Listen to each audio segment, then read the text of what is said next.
മറ്റുള്ളവർക്ക് വേണ്ടി പ്രാർത്ഥിക്കണം കേട്ടോ. അപ്പോഴ് അതൊരു സുവിശേഷ സാക്ഷ്യമാണ്.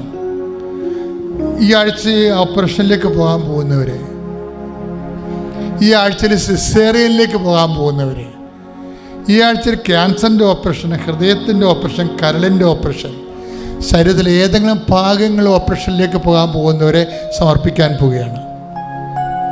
ഇനി പോസ്റ്റ് ഓപ്പറേഷൻ സ്റ്റേജിൽ കിടക്കുന്നവർ, അവർ ഏറ്റവും കൂടുതൽ പ്രാർത്ഥന ആവശ്യമുള്ളവരാണ്. ഓപ്പറേഷൻ കഴിഞ്ഞു, പക്ഷേ ഇൻറ്റൻസീവ് കെയറിലാണ് അവർ.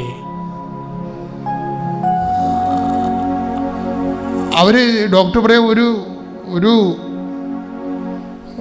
ഗ്രോത്ത് കാണുന്നില്ല, ഒരു പ്രോഗ്രസ് കാണുന്നില്ല എന്ന് പറയുന്ന രോഗികൾ. കൃപാസന അമ്മ ഉടമ്പടി മാതാവ് സഞ്ചാരി മാതാവാണ്. പ്രാർത്ഥിക്കുക, അമ്മേ പരിശുദ്ധമ്മേ, സഞ്ചാരി മാതാവേ, ഈ നിമിഷം, ഈ ആരാധന നിമിഷം, എപ്പോഴെല്ലാം ആരെല്ലാം എവിടെല്ലാം വെച്ച് ആരാധന കൂടുന്നു, അപ്പോഴെല്ലാം അവിടെ കൂടപ്പിറപ്പുകളുടെ ഓപ്പറേഷൻ തിയേറ്ററിലേക്ക് സഞ്ചരിച്ചെന്നുകൊണ്ട് അവരെ സ്പർശിക്കണമേ. അവരുടെ വേദന രോഗങ്ങളെ, അവരുടെ വിഷമസന്ധികളെ ഏറ്റെടുക്കണമേ. സൗഖ്യം നൽകണമേ, വിടുതൽ നൽകണമേ. ശ്രദ്ധിക്കണേ.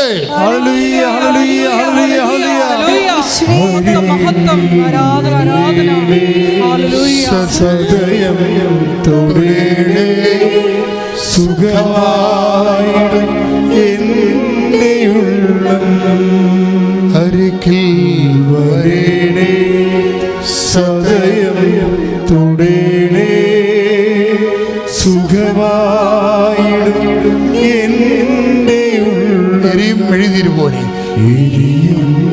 മെഴുതിരി പോലെ ഹൃദയം ഉരുകും നേരം. മെഴുതിരി പോലെ, മെഴുതിരി പോലെ ഹൃദയം ഉരുകും നേരം. അരികിൽ വരേണേ, സദയം തുടേണേ, സുഖമായിടും എൻ്റെ ഉള്ളം. പരിശുദ്ധ പരമദിവ്യകാരുണ്യത്തിന് ആരാധനയും സ്തുതിയും പുകഴ്ചയും ഉണ്ടായിരിക്കട്ടെ. മക്കളെ, ട്രാൻസ്ഫർ, ജോലി കിട്ടാത്ത അവസ്ഥകൾ, വിസ പ്രോസസ് റിജക്റ്റ് ചെയ്ത അവസ്ഥകൾ, ഏജൻറ്റിന് പണം കൊടുത്തിട്ട് ഇനിയിപ്പോൾ നമുക്ക് വേറെ ഒന്നും ചെയ്യാനും പറ്റണില്ല, നമ്മുടെ വിസ വരണമില്ല, ഇങ്ങനെ വിഷമസന്ധി നിൽക്കുന്നവർ ഈ സമയത്ത് മാതാവിന് സമർപ്പിക്കുകയാണ് നമ്മളവരെ. പരീക്ഷ കുഞ്ഞുങ്ങൾ കൃപാസനത്തിൻ്റെ ഏറ്റവും വളരെ ശ്രദ്ധയോടെ എടുക്കുന്ന ഒരു വിഷയമാണ് പ്രൊഫഷണൽസിൻ്റെ പരീക്ഷ. അത് നീറ്റ് തൊട്ട് താഴേക്കെല്ലാം, ഇതെല്ലാം പ്രൊഫഷണൽസ് എവിടെയെല്ലാം പരീക്ഷ എഴുതാൻ പോകുന്നുവോ അവർക്കെല്ലാം വേണ്ടി പ്രാർത്ഥിക്കുന്ന സമയമാണിത്. ഉടമ്പടി ചെയ്തവരുണ്ട്, അവിടെ അമ്മമാർ ഉടമ്പടി ചെയ്തിട്ടുണ്ട്, അല്ലെങ്കിൽ ബന്ധുക്കൾ അവർക്ക് വേണ്ടി ഉടമ്പടി ചെയ്തിട്ടുണ്ട്, അവരുടമ്പടി ചെയ്തിട്ടുണ്ട്. ചിലപ്പോൾ സർട്ടിഫിക്കറ്റുകൾ വിത്തുകളുടെയായിപ്പോയി കിട്ടണില്ല. കഴിഞ്ഞ ദിവസത്തെ സാക്ഷ്യം കേട്ടാൽ 14 കൊല്ലമായിട്ട് 11 കൊല്ലം സർട്ടിഫിക്കറ്റ് കൊടുക്കത്തില്ല. എന്താ കാര്യം? സർട്ടിഫിക്കറ്റ് കാണാനില്ലെന്നാണ് ഇൻസ്റ്റിറ്റ്യൂഷൻ പറയുന്നത്. സത്യമാണത്, സത്യം ആണ്. 11 കൊല്ലമായി സർട്ടിഫിക്കറ്റ് കാണാനില്ല. പുതിയ സ്റ്റാഫൊക്കെ വന്ന് എല്ലാം പോയി. ഒരു ജീവിതമാണ് പോണത്, ഒന്നും ചെയ്യാൻ പറ്റണില്ല. പക്ഷെ ഉടമ്പടി ചെയ്ത് 72 മണിക്കൂറിനുള്ളിൽ സർട്ടിഫിക്കറ്റ് വരും. അപ്പോൾ ഇവർ പറയും എനിക്ക് അവർ പൈസ മൊത്തം അടക്കാൻ പറയും. അവിടെ പറയും എൻ്റെ പൈസ ഇല്ല, അടക്കാനില്ല, നിങ്ങൾ ഇവിടെ വന്ന് വാങ്ങിക്കാൻ പറയും. പറ്റത്തില്ലെന്ന് പറയും. ഇവിടെ പറയാം എനിക്ക് 3 കുഞ്ഞുങ്ങളുണ്ട്, ഇതിട്ടിട്ട് എങ്ങനെ വരാനാണ്? അവസാനം പോസ്റ്റിൽ വരും. നഷ്ടപ്പെട്ടു പോയ സംഭവമാണ്. ഒറ്റ ഉടമ്പടിയിൽ 11 കൊല്ലമായിട്ടില്ലേ സർട്ടിഫിക്കറ്റ്, അതാണ് പോസ്റ്റിൽ വരണത്. അപ്പോഴേ നിനക്കൊന്നും നഷ്ടപ്പെട്ടില്ല. നീ കൃപാസന മാതാവിൻ്റെ മുമ്പ് നിൽക്കുമ്പോൾ നീ ചിന്തിക്കേണ്ട കാര്യം ഇതാണ്, നിനക്കൊന്നും നഷ്ടപ്പെട്ടിട്ടില്ല. ഇന്നൊരു വെളുപ്പിന് ഞാനൊരു സാക്ഷ്യം കേട്ട് 5 മാസമായിട്ട് അപ്പനെ കാണാനില്ലെന്ന്. 5 മാസമായിട്ട് അപ്പൻ എവിടെ പോയെന്ന് അറിയത്തില്ല.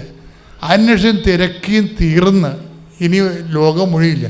ഉടമ്പടി ചെയ്ത് കഴിഞ്ഞ്, ഉടമ്പടി ചെയ്തില്ല, അപ്പനെ കാണാനില്ലാത്തതിന് വേണ്ടി ഉടമ്പടി ചെയ്യാൻ വേണ്ടി വീട്ടിൽ നിന്ന് ഇറങ്ങി ബസ്സിൽ 1 മണിക്കൂർ സഞ്ചരിച്ചപ്പോൾ പോലീസ് സ്റ്റേഷനിൽ നിന്ന് വിളിച്ച് നിങ്ങളുടെ അപ്പൻ എത്തിയിട്ടുണ്ടെന്ന് പറഞ്ഞു. ഇത്രയും സ്പീഡാണ്. അതിടാൻ പോണ സാക്ഷ്യമാണ്. അപ്പം കാണാതെ പോയ വ്യക്തികൾ തൊട്ട് വസ്തുക്കൾ വരെ ജീവിതം വരെ തിരിച്ചു പിടിക്കാനാണ് അമ്മ ഈ ഉടമ്പടി നമുക്ക് തന്നിരിക്കുന്നത്. അതുപോലെ നിൻ്റെ കാണാതെ പോയ എല്ലാ വസ്തുക്കളെയും, ഇപ്പോൾ സ്വർണ്ണമൊക്കെ വിറ്റ് പോയി കാണാം, വണ്ടിയൊക്കെ അടിച്ച് മാറ്റിയത് അതൊക്കെ പൊളിച്ച് വിറ്റ് കാണും. പക്ഷേ യു വിൽ ബി റീഫണ്ടഡ്. നീ അത് ചിന്തിക്കണം. അതിന് ബദൽ നിനക്കെന്താണ് നഷ്ടപ്പെട്ടത്? അത് നിൻ്റെ ജീവിതത്തിന് ആവശ്യമാണ്. വാഹനം ആവശ്യമില്ലാത്തവരുണ്ടോ?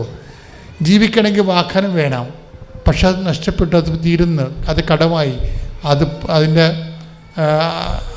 ജപ്തിയായിപ്പോയി, ചിലക്കത് പുതിയ മേടിക്കാൻ പറ്റണില്ല. അത് നമ്മുടെ ജീവിതത്തിൻ്റെ ഒരു ആവശ്യമല്ലേ അത്? അല്ല ആഡംബരം കാണിക്കാനോ ആൾ കളിക്കാനോ അഹങ്കരിക്കാനോ അല്ലല്ലോ. കുഞ്ഞുങ്ങളെ പോറ്റാൻ വേണ്ടി ഒരു മാർഗമല്ലേ? നിൻ്റെ ജോലിക്ക് പോകാൻ വേണ്ടിയല്ലേ? നീ അത് ചോദിക്കണം. ഇവിടെ നീ അത് ചിന്തിക്കേണ്ട. ഇപ്പോൾ നമുക്കത് ഇങ്ങനെ മേടിക്കാനാണ് എന്ന് ചിന്തിക്കരുത്. അത് നമ്മൾക്ക് വേണ്ടി ചിന്തിക്കാൻ ദൈവം വേറെ ഒരാളെ നിശ്ചയിച്ചിട്ടുണ്ട്. അയാൾ പറയും തീരുമാനം എന്താണെന്ന്.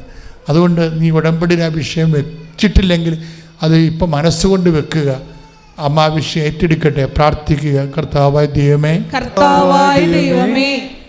രേഖാമൂലമുള്ള എല്ലാ തടസ്സങ്ങളും കൈമാറ്റത്തിന്റെ രേഖകളെ, അതിന്റെ തടസ്സങ്ങളെ, ഭാഗോടമ്പടി തടസ്സങ്ങളെ, സർട്ടിഫിക്കറ്റ് തടസ്സങ്ങളെ, വിസ തടസ്സങ്ങളെ, മറ്റ് ഗവൺമെന്റിന്റെ മുകളിലുള്ള എല്ലാ കൈമാറ്റങ്ങളുടെയും രേഖാമൂലമുള്ള തടസ്സങ്ങളെ യേശുവിന്റെ നാമത്തിലെ അമ്മയുടെ മധ്യസ്ഥത്തില് മാറിപ്പോകട്ടെ.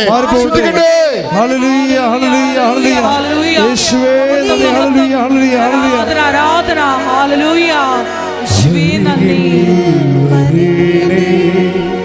സദയം തുടേനേ സുഖമായ എൻ്റെ ഉള്ളം. പ്രത്യാശ എന്ന് പറയുന്നത് ഉടമ്പടി കാലത്തിൻ്റെ ഒരു പ്രത്യാശയാണ്. ആ പ്രത്യാശയുടെ ബേസ്മെൻ്റ് എന്താണ്? ഉടമ്പടി ഈ കാലഘട്ടത്തിൽ വേദനിക്കുന്ന മനുഷ്യരുടെ ഒരു പ്രത്യാശയാണ്. സാക്ഷ്യങ്ങൾ കേൾക്കും മനസ്സിലാകും. അതിന് പ്രത്യേക ജാതി എന്ന വിശ്വാസമൊന്നുമില്ല. ആരാണ്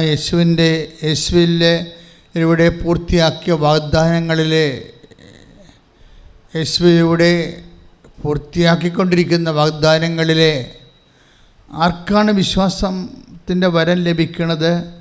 അവർക്കെല്ലാം ഉടമ്പടി അനുഭവേദ്യമാവുകയും ദൈവത്തിൻ്റെ സാന്നിധ്യം അവർക്ക് മണത്തറിയാൻ പറ്റുകയും ചെയ്യും. ഈ ദിവസങ്ങളിലെ ഏറ്റവും നല്ല സാക്ഷ്യങ്ങളൊന്ന് വിപിൻ്റെ സാക്ഷ്യമാണ്. വിപിനൊരു പയ്യൻസാണ്, ബിടെക്. വിപിൻ്റെ സാക്ഷ്യങ്ങൾ പ്രാധാന്യം വരുന്നത് വിപിൻ്റെ ജീവിതം കയ്യിൽ നിന്ന് വിട്ടുപോയായിരുന്നു. 20 സപ്ലി എഴുതേണ്ടി വരുമ്പോൾ അതിൻ്റെ അരിയർ കാരണം അവന് അത് പറ്റാത്ത ഒരവസ്ഥ വന്നു. 20 സപ്ലി എഴുതണം, 20 പേപ്പർ അരിയറുണ്ട്, കുടിശ്ശികയുണ്ട്.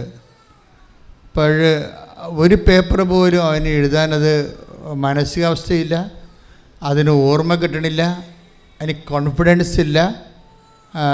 അത് കഴിഞ്ഞ് പിന്നെ ഇതിങ്ങനെ ഒഴിവാക്കുകയാണെങ്കിൽ പിന്നെ എങ്ങോട്ട് പോകണമെന്നൊരു പിടിയുമില്ല.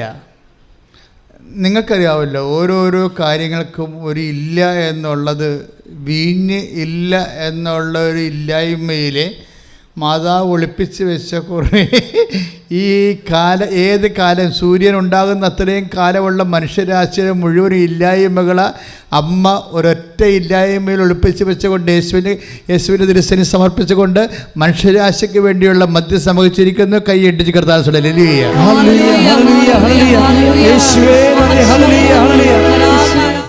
നമ്മൾ കർത്താവിൻ്റെ തിരുസന്നിധിയിലാണെന്നുള്ളൊരു ബോധ്യമാണ് നമ്മളിങ്ങനെ ഇടയ്ക്കിടയ്ക്ക് പാടുകയും പ്രാർത്ഥിക്കുകയും ആരാധിക്കുകയും ചെയ്യുന്നത്. നമ്മളിന്ന് ധ്യാനിക്കുന്ന വിവിൻ്റെ വിഷയം അവിടെ നിൽക്കട്ടെ, അത് പതുക്കെ പരിശുദ്ധാത്മാവ് കൊണ്ടുവരും എന്ന് നമുക്ക് പ്രതീക്ഷിക്കാം. നമ്മളിപ്പോൾ കാണുന്ന വചനം 2 കൊരിന്ത്യൻസ് 1:20. ദൈവത്തിന്റെ സകല വാഗ്ദാനങ്ങളും ഏറ്റു പറഞ്ഞേ, ദൈവത്തിൻ്റെ സകല വാഗ്ദാനങ്ങളും ക്രിസ്തുവിൽ അതേ എന്ന് തന്നെ. ഏറ്റു പറഞ്ഞ് ദൈവത്തിൻ്റെ സകല വാഗ്ദാനങ്ങളും. ഇപ്പൊ കഴിഞ്ഞ ആഴ്ച പറഞ്ഞായിരുന്നു എത്ര വാഗ്ദാനമാണ് ദൈവം നൽകിയിരിക്കണം മനുഷ്യരാശിക്ക്. 8852 വാഗ്ദാനം. ഇത്രയുണ്ട് വാഗ്ദാനങ്ങൾ. ദൈവത്തിൻ്റെ സകല വാഗ്ദാനങ്ങളും എന്താ പറയണത്? ക്രിസ്തുവിൽ. എന്താണ്? അതേ, അതെയാണ്. അതാണ് ഈ പരിശുദ്ധ അമ്മ ഈ വീഞ്ഞു തീർന്നു പോകുന്ന കുഞ്ഞു കാര്യത്തിന് പോലും യേശുവിനെ സമീപിക്കാൻ പരിശുദ്ധാത്മാവ് പ്രേരിപ്പിക്കാനുണ്ടായ കാരണം ഇതാണ്. എന്താണ്? ദൈവത്തിൻ്റെ സകല വാഗ്ദാനങ്ങളും നിറവേറുന്ന ഒറ്റ നെയ്മാണ്, ഒറ്റ പേരാണ് ക്രിസ്തു. അമ്മയ്ക്കത് പരിശുദ്ധാത്മാവാണ് നൽകിയത്. ക്രിസ്തുവിനെ അറിയുക എന്നുള്ളത് പരിശുദ്ധാത്മാവിൻ്റെ ഒരു നമ്മോട് കാണിക്കുന്ന ഒരു സമ്മാനമാണ്. ഒരു ദൈവത്തെ സ്നേഹിക്കുന്നവർക്ക് ദൈവം നൽകുന്ന ഏറ്റവും വലിയ സമ്മാനമാണ് ക്രിസ്തുവിനെ അറിയാനുള്ള കൃപ. മനസ്സിലായോ? ദൈവത്തെ സ്നേഹിക്കുന്നവർക്ക് ദൈവം കൊടുക്കുന്ന ഏറ്റവും വലിയ സമ്മാനം എന്താണ്? ദൈവത്തിൻ്റെ സകല വാഗ്ദാനങ്ങളും. പറഞ്ഞേ, ദൈവത്തിന്റെ സകല വാഗ്ദാനങ്ങളും. യെസ്, അതേ ആയിട്ടുള്ള യേശുവിനെ അറിയാനുള്ള അനുഗ്രഹമാണ് ദൈവത്തിൻ്റെ ഏറ്റവും വലിയ അനുഗ്രഹം. കൈ നെഞ്ചത്ത് വെക്കുക, പ്രാർത്ഥിക്കുക. കർത്താവേ ദൈവമേ, ക്രിസ്തുവിനെ അറിയാനുള്ള എല്ലാ വാഗ്ദാനങ്ങളും അതേ എന്ന് ആയിട്ടുള്ള യേശുവിനെ അറിയാനുള്ള കൃപയാൽ ഞങ്ങളെ അഭിഷേകം ചെയ്യണമേ. എന്താ ഗുണമെന്നറിയാവോ? അപ്പോൾ അതുകൊണ്ട് ഈ 2 കൊരിന്ത്യൻസ് 1:20 ദൈവത്തിൻ്റെ എല്ലാ വാഗ്ദാനങ്ങളും ക്രിസ്തുവിൽ അത് ആണെങ്കിൽ, അതുകൊണ്ട് എന്താ പറയണത്? അതുകൊണ്ട് എന്താണ് സഭയുടെ പ്രത്യുത്തരം? എന്താ? താഴെ പൗലോസ് പറയുന്നുണ്ട്, അതുകൊണ്ട് തന്നെയാണ് ദൈവമഹത്വത്തിന് അവൻ വഴി ഞങ്ങൾ ആമീൻ പറയുന്നത്. കൈയിടിച്ച് കർത്താവേ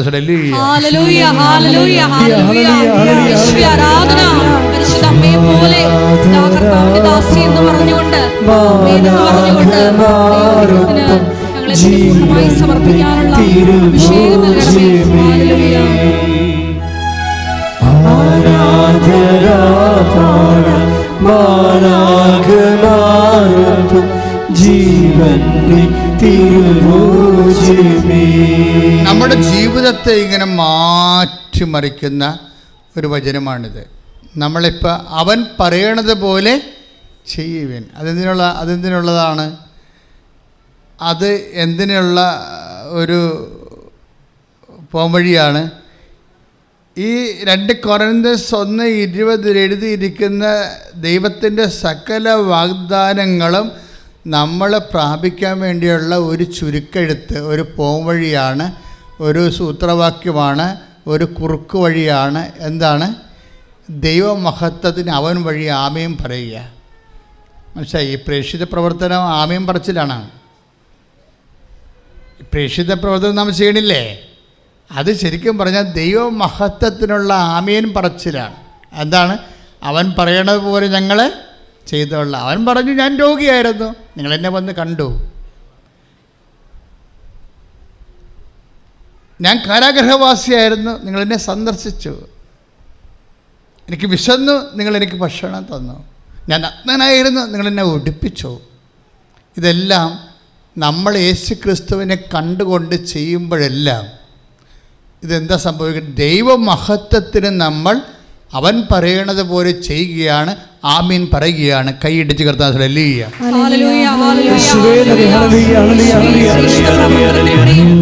കാരുണ്യ പ്രവർത്തികളിലൂടെയും ഈശോയെ നിന്റെ നാമത്തിന് നിന്റെ ദൈവനാമഹത്വത്തിന് ആമേൻ പറയുവാനുള്ള കൃപ പ്രദാനം ചെയ്യണമേ. ഹല്ലേലൂയ. സ്നേഹമേ ഓ ദിവ്യകാരുണ്യമേ തിരുവത്താഴമേശയിലെ സമ്മാനമേ തിരുവത്താഴമേശയിലെ സമ്മാനമേ ഓ ദിവ്യമാ സ്നേഹമേ ഓ ദിവ്യകാരുണ്യമേ. കഴിഞ്ഞ ദിവസങ്ങളിൽ വേറൊരു വിപിൻ്റെ സാക്ഷ്യം അവിടെ നിൽക്കട്ടെ, അതിലേക്ക് പരിശുദ്ധാത്മാവ് വരുമായിരിക്കും.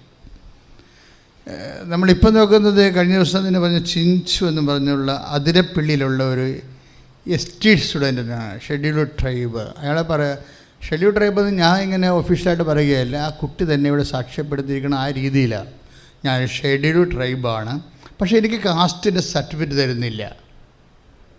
വില്ലേജ് ഓഫീസർ ചെല്ലുമ്പോൾ ഓരോ തരത്തിലുള്ള തകരീടകളെ പറഞ്ഞിട്ട് എനിക്ക് കാസ്റ്റിൻ്റെ സർട്ടിഫിക്കറ്റ് തരുന്നില്ല. അപ്പം ഞാൻ എന്നാ ചെയ്തു, ഞാൻ ഹൈക്കോടതി പോയി. ഹൈക്കോടതി എനിക്ക് ഒരു സർട്ടിഫിക്കറ്റ് തന്നു. അപ്പോൾ ഉടമ്പടി എടുത്തതിന് ശേഷമാണ് ഹൈക്കോടതിയിൽ പോവുകയും മറ്റുള്ള കാര്യങ്ങളൊക്കെ ചെയ്യണത്.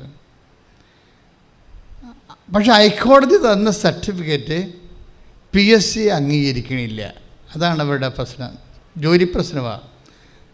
അവളുടെ ജോലിയിൽ ലിസ്റ്റിൽ അവരുടെ പേരുണ്ട്, അവൾക്ക് അഡ്വൈസ് മെമ്മോ വരുന്നില്ല. അതാണ് പ്രശ്നം. ലിസ്റ്റിൽ അവളുടെ പേരുണ്ട്, പക്ഷെ അവൾക്ക് അഡ്വൈസ് മെമ്മോ വരുന്നില്ല. അതിൻ്റെ കാരണം എന്താണ്? കാസ്റ്റ് സർട്ടിഫിക്കറ്റ്, കൃത്യമായ കാസ്റ്റ് സർട്ടിഫിക്കറ്റ് തഹസിൽദാരോ വില്ലേജ് ഓഫീസറോ കൊടുക്കുന്നില്ല. അവർക്ക് അവരുടെ കാര്യങ്ങളോ നയങ്ങളോ ഉണ്ടാവും, എന്തും ആയിക്കോട്ടെ. ഇവളുടെ ജീവിതം വലയുകയാണ്.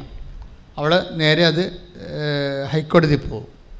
ഹൈക്കോടതി പോകുമ്പോൾ ഹൈക്കോടതിൻ്റെ വേറെ അബൌട്ട്സൊക്കെ അന്വേഷിച്ചിട്ട് കാര്യങ്ങൾ സത്യമാണെന്ന് മനസ്സിലാക്കുമ്പോൾ ഹൈക്കോടതി അവിടെ നിന്ന് ഇഷ്യൂ ചെയ്യും, കാസ്റ്റ് സർട്ടിഫിക്കറ്റ് ഇഷ്യൂ ചെയ്യും. പക്ഷേ PSC അത് അംഗീകരിക്കത്തില്ല.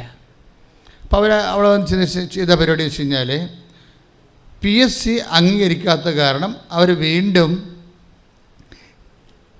കളക്ടറിൻ്റെ അടുത്ത് പോകും. കളക്ടർ ആ അപേക്ഷ ഇവരുടെ തന്നെ SC/STയുടെ പ്രത്യേക ട്രൈബ്യൂണലുണ്ട്, അതിലേക്ക് വിടും. അവർ വിജിലൻസൊക്കെ വെച്ച് ഈ വിഷയം, നിസ്സാര കാര്യമല്ലേ, വിജിലൻസൊക്കെ വെച്ച് വിഷയം അന്വേഷിക്കും. അന്വേഷിച്ചുകൊണ്ടിരിക്കുന്ന സമയത്ത് ഇത്രയും സ്പീഡായിട്ട് നല്ല ശരിക്കും ഇതിനുള്ള ലിസ്റ്റ് ക്യാൻസലാകുന്നുണ്ട്. ഇതിനകത്ത് ലിസ്റ്റ് ക്യാൻസലാകുന്നു. പക്ഷേ ഇവർക്ക് സർട്ടിഫിക്കറ്റ് കിട്ടിയിട്ട് പ്രൊഡ്യൂസ് ചെയ്യാൻ പറ്റിയിട്ടില്ല. അത് കാരണം അഡ്വൈസ് മെമ്മോ വന്നിട്ടില്ല. അങ്ങനെയാണ് പ്രശ്നം. പക്ഷേ ഇങ്ങനെയുള്ള കോംപ്ലിക്കേഷൻസ് നടക്കുമ്പോൾ ഈ ചിഞ്ചു ചെയ്യുന്ന ഒരു പരിപാടിയുണ്ട്. എന്താണ്? അവളിവിടെ വന്നിട്ട് ഒരു 5 കാശ് രൂപ മേടിച്ച് എടുക്കും. അത് ബാങ്കുകാർ ഒരു നിലയ്ക്കും സമ്മതിച്ചില്ല. നിങ്ങൾ റിന്യൂ ചെയ്ത് വന്നു കഴിഞ്ഞാൽ ഞങ്ങൾ ആ പൈസ വിട്ടു തരാമെന്ന് പറഞ്ഞു. പക്ഷേ റിന്യൂ ചെയ്യണമെന്നുണ്ടെങ്കിൽ ഞങ്ങൾക്ക് ഷോപ്പ് എടുക്കണം, ലൈസൻസ്, പഞ്ചായത്ത് ലൈസൻസ് എടുക്കണം, അങ്ങനെ ഒരുപാട് പ്രശ്നങ്ങളുണ്ട്. അപ്പോൾ അതൊന്നും ശരിയാവാണ്ടായി കഴിഞ്ഞപ്പോൾ ജപ്തിയുടെ ലാസ്റ്റ് ദിവസം, അതായത് നാളെ അത് അവർ റിക്കവറി ആണ്, അത് നമ്മുടെ കയ്യിൽ നിന്ന് പോകും എന്നുള്ളൊരു ഘട്ടം വന്നപ്പോൾ ഞാൻ നേരെ ഇങ്ങോട്ട് പോന്നു. ചേട്ടനാണെന്നുണ്ടെങ്കിൽ ആൾ ബാങ്കിലേക്ക് പോയി എന്തെങ്കിലും അവസാന കൈ എന്തെങ്കിലും ചെയ്യാൻ പറ്റുമോ എന്നറിയാൻ വേണ്ടി ബാങ്കിലേക്ക് പോയിരുന്നു. ഞാനിവിടെ വന്ന് ഞാൻ അച്ഛനെ കാണാൻ ചീട്ടെടുത്തു. അച്ഛനെ കാണാൻ എനിക്ക് 3 മണിയാണ് സമയം കിട്ടിയത്. ഞാൻ അച്ഛനെ കണ്ട് പ്രാർത്ഥിച്ചപ്പോൾ അച്ഛൻ പറഞ്ഞു, പേടിക്കണ്ട, ധൈര്യമായിട്ടിരുന്നോ, പ്രശ്നമൊന്നും ഉണ്ടാവില്ല എന്ന് പറഞ്ഞു. ഞാനത് കഴിഞ്ഞ് ഇവിടുന്ന് പ്രാർത്ഥന കഴിഞ്ഞ് ഇറങ്ങിക്കഴിഞ്ഞപ്പോൾ ഞാൻ ചേട്ടനെ വിളിച്ചു. അപ്പോൾ ചേട്ടൻ പറഞ്ഞു കാര്യങ്ങളൊക്കെ ശരിയായി, ഞങ്ങൾക്ക് അർബൻ ബാങ്കിലായിരുന്നു ലോൺ ഉണ്ടായിരുന്നത്. അവിടുത്തെ മാനേജർ ഒരാളെ അറേഞ്ച് ചെയ്തിട്ട് ഞങ്ങളുടെ സ്റ്റേറ്റ് ബാങ്കിലെ മാനേജറുടെ അടുത്തേക്ക് ചേട്ടൻ്റെ കൂടെ വിട്ടു.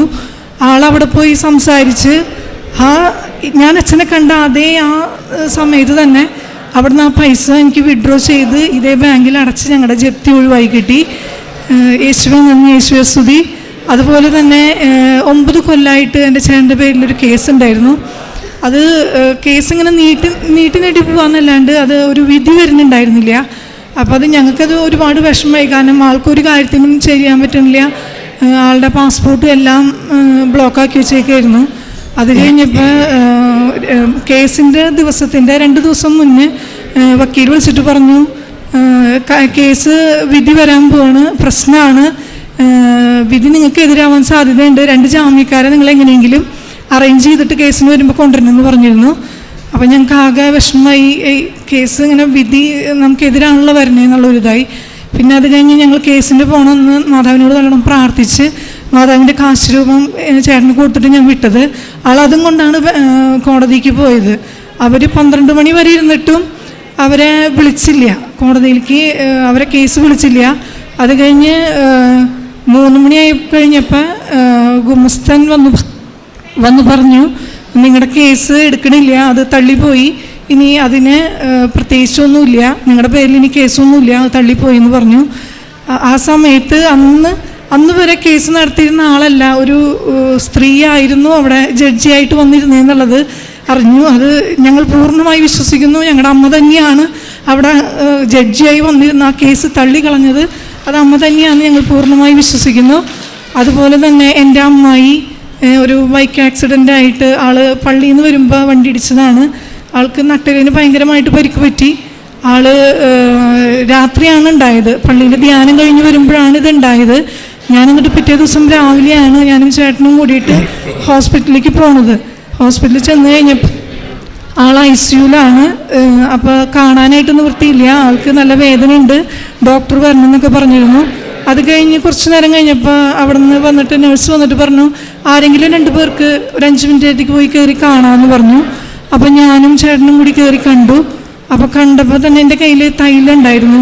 ഞാൻ ആ തൈലം ആൻറ്റിയുടെ നെറ്റിയിൽ കുരിശ് വരച്ച് കൊടുത്ത് വിശ്വാസ പ്രമാണം ആൻറ്റീൻ്റെ കൂടെ ചെല്ലിച്ച് ആളുടെ വായിലും 2 തുള്ളി ഒറ്റി കൊടുത്ത് ഞങ്ങൾ പ്രാർത്ഥിച്ചിട്ട് ഇറങ്ങിപ്പോന്നു. ഞങ്ങൾ പോന്ന് കുറച്ച് കഴിഞ്ഞപ്പോൾ ആൾ ഉറങ്ങി. അതുവരെ അന്ന് രാത്രി വണ്ടി ഇടിച്ച് ചെന്നപ്പോൾ തൊട്ട് ആൾക്ക് വേദന കൊണ്ട് ഉറങ്ങാൻ പറ്റുന്നുണ്ടായിരുന്നില്ല. മെയിൻ ഡോക്ടർ വന്ന് ഓപ്പറേഷൻ ഡേറ്റ് എടുക്കാൻ വേണ്ടി നിൽക്കുകയായിരുന്നു. ഡോക്ടർ വന്ന് നോക്കുമ്പോൾ ആൻറ്റി നന്നായി ഉറങ്ങണതാണ് കണ്ടത്. അപ്പോൾ ഉറങ്ങണ കണ്ടു കഴിഞ്ഞപ്പോൾ ഡോക്ടർ ചോദിച്ചു, വേദന എന്നും പറഞ്ഞ് എന്നെ വിളിച്ചു വരുത്തി, ഇവിടെ രോഗി കിടന്ന് ഉറങ്ങുകയാണ്, ഇതിനൊരു വേദനയില്ല. അപ്പം നിങ്ങൾ എന്താ അത് പറയണമെന്ന് വെച്ചാൽ ഒരു എക്സ്റേ എടുത്ത് നോക്കിക്കഴിഞ്ഞപ്പോൾ യാതൊരു ഓപ്പറേഷൻ്റേതായിട്ടുള്ള യാതൊരു പ്രശ്നവും ആൻറ്റിക്കില്ല.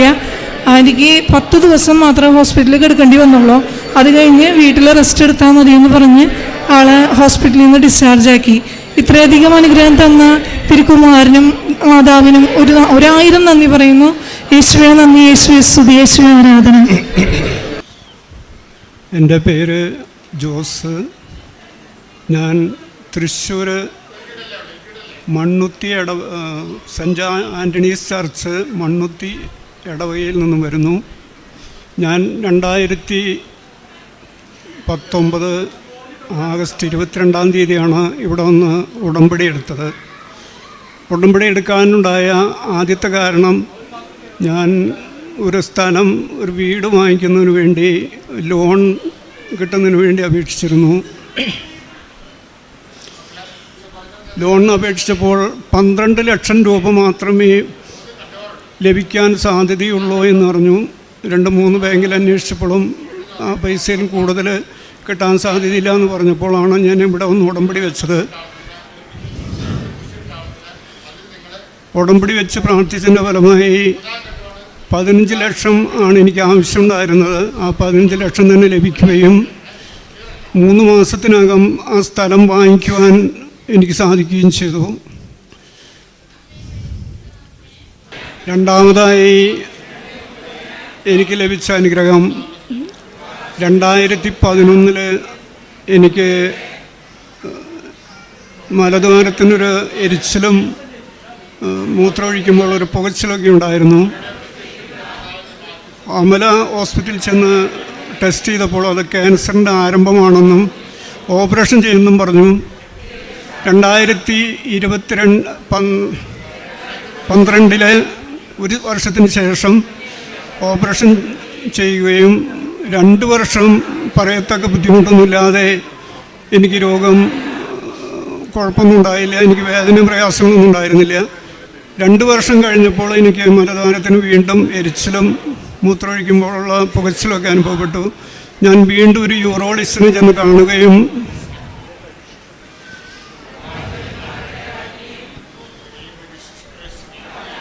ഡോക്ടർ ടെസ്റ്റ് ചെയ്തപ്പോൾ പറഞ്ഞു 2 തരം ഗുളിക കുറച്ച് എഴുതി തന്നിട്ട് പറഞ്ഞു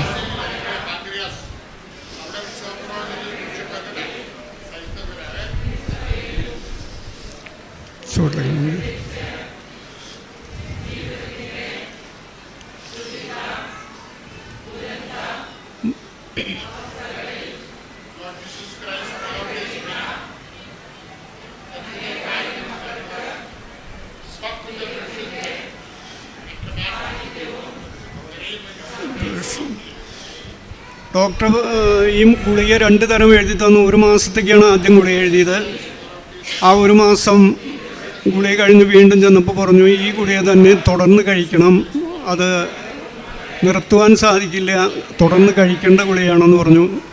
അങ്ങനെ അതൊരു 5 വർഷക്കാലം ഞാൻ തുടർന്ന് ആ ഗുളിക കഴിച്ചുകൊണ്ടിരുന്നു. ആ ഗുളിക കഴിച്ചുകൊണ്ടിരിക്കുമ്പോഴാണ് ഇവിടെ ഒന്ന് ഗുളിക ഉടമ്പടി എടുത്തത്. ആ ഉടമ്പടി എടുത്തതിന് ശേഷം ഞാൻ ഉടമ്പടി വസ്തുക്കൾ ഉപയോഗിക്കുകയും